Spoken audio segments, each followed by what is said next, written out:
Alejandro por ahí.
Vamos a proceder a las medallas a los tres primeros equipos clasificados. El relevo 4 Cristina García y Andrea García.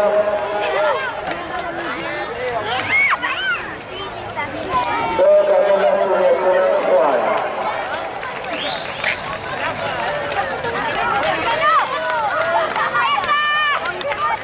Cuarta, Yanira López.